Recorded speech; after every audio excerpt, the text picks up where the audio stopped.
The cake was chocolate. My mother had placed it in the center of the table, like she always did. Candles already lit, the frosting slightly uneven where the knife had tested the texture earlier. For a moment, the room looked almost normal. My aunt was pouring tea. My father was explaining something about interest rates to my cousin.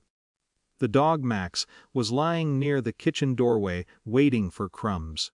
It could have been any birthday dinner. My younger brother leaned back in his chair, watching the candles burn lower. "Make a wish already," he said. I smiled slightly and leaned forward.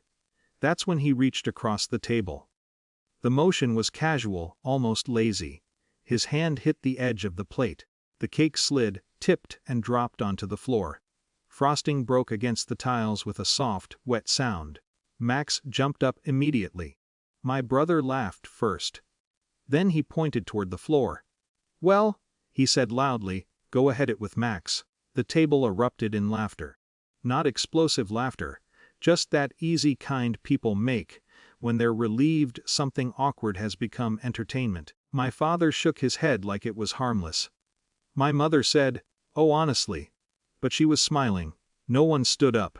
No one said it was unnecessary. Max had already started licking the frosting. I stayed in my chair. For a few seconds, I watched the candles still burning on the empty cake plate, the wax slowly bending inward. I didn't feel angry. Not really. More like something quiet had finally reached its limit. I stood up. "I'm heading out," I said. My mother looked surprised. "You're leaving already?" "I've got work tomorrow." My brother wiped tears of laughter from his eyes. "Don't be sensitive," he said. No one stopped me. The candles were still burning when I walked out. The drive home was quiet. Not dramatic. No music, no angry thoughts. Just the low sound of the engine and the occasional passing headlights. I thought about the past few years. About the documents I had signed. 3 loans. One for the family house when my father's credit dropped after a business loss. One for my brother's small delivery company that never really took off but somehow kept running. And one line of credit attached to both. I hadn't thought much about it when I signed. It felt like what responsible people do. You help your family stabilize, you assume respect comes with that. When I got home, my phone buzzed. A message from my mother. "You embarrassed everyone tonight." Another message followed. "If you're going to act like this, maybe we should take some distance." Then a final one. "Don't come back for a while. We're cutting contact." I stared at the message for a moment. Then I tapped the little heart reaction. After that, I typed one sentence. "Understood. I'll begin removing my name from all the loans tomorrow." I sent it. Then I put the phone on the kitchen counter and made tea. The house felt very quiet. About 20 minutes later, the first call came. My brother. I didn't answer. Then my father. Then my mother.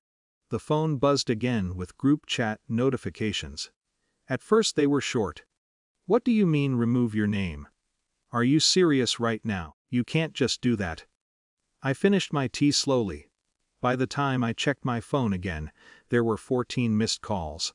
More messages appeared. My father. "Those loans are structured around your credit." My brother.